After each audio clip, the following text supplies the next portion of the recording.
Alô, caros amigos do Speed, está no ar mais uma edição do programa Curva do S. No Curva de hoje, o começo da temporada da NASCAR de 2010 com Budweiser Shootout. Festival de arrancadas em Curitiba. Uma entrevista com Alain France da NASCAR. E, como sempre, o Correio da Semana. Nós começamos falando sobre o que aconteceu no Budweiser Shootout.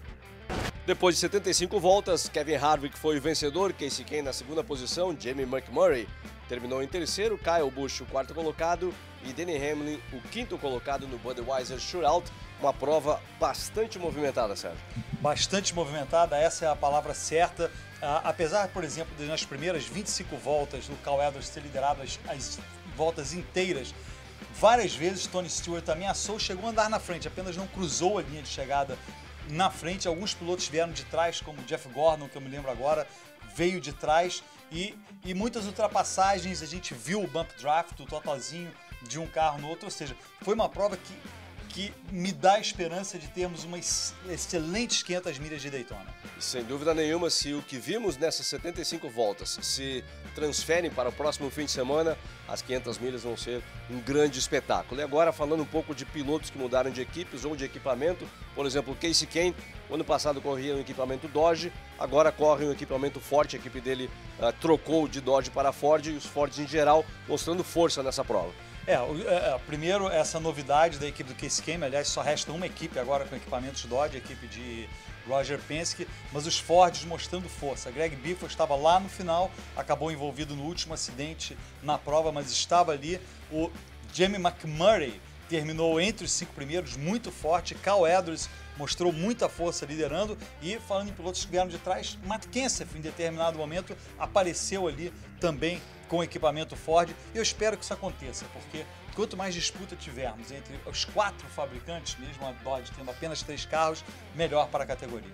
E, por outro lado, a equipe que é a equipe da vez agora na NASCAR, a equipe da Força do Mal de Ricky Hendrick, 2 pilotos mostraram que estão bem o suficiente para estar na frente, que foi o Mark Martin e o Jeff Gordon, e desaparecido Jimmie Johnson e o Dale Jr., que não fez absolutamente nada nesse Budweiser Shootout. Você gosta de pegar no Dale Jr., pegar no pé dele, que fique claro. Agora, a questão é a seguinte, eu acho que o Jimmie Johnson não foi tão ruim assim. Ele andou em algumas posições ali, estava razoável, mas é verdade, a equipe não foi aquela equipe dominante. Lembrando que Tony Stewart, que estava muito forte, corre com o equipamento da Hendrick. Agora, Sérgio, semana que vem tem o segundo capítulo do Curva do S especial, a história do automobilismo brasileiro, e vamos agora acompanhar o segmento Maquineta do Tempo com uma prévia do que vai ser na semana que vem. No dia 8 de outubro de 1933, foi inaugurado o Circuito da Gávea, com a realização do Grande Prêmio do Rio de Janeiro. O Circuito da Gávea serviu como cartão de visitas para o Brasil se apresentar ao resto do mundo. Grandes nomes no volante, como Juan Manuel Fangio, José Forlian Gonzalez, Hans Stuck, Giuseppe Farina, Alberto Ascari e Luigi Villoresi experimentaram as emoções no circuito de 11.160 metros de extensão. As provas na Gávea foram disputadas desde sua inauguração em 1933 até janeiro de 1954, quando foi realizada a última competição. Na Gávea começaram a surgir grandes nomes. Foi um circuito muito crítico, muito exigente, aonde surgiram aqueles grandes pilotos que fixaram seu nome e, inclusive, com a presença de equipes europeias, Alfa Romeo, Auto Union, no ano de 1937. Então, foi um grande cenário dos anos 30 no Brasil, essas corridas da Gávea. As regras para a corrida inaugural eram simples. Os corredores teriam que completar 20 voltas do circuito em um tempo máximo de 5 horas. Aquele que fizesse as 20 voltas em menor tempo seria declarado o grande vencedor.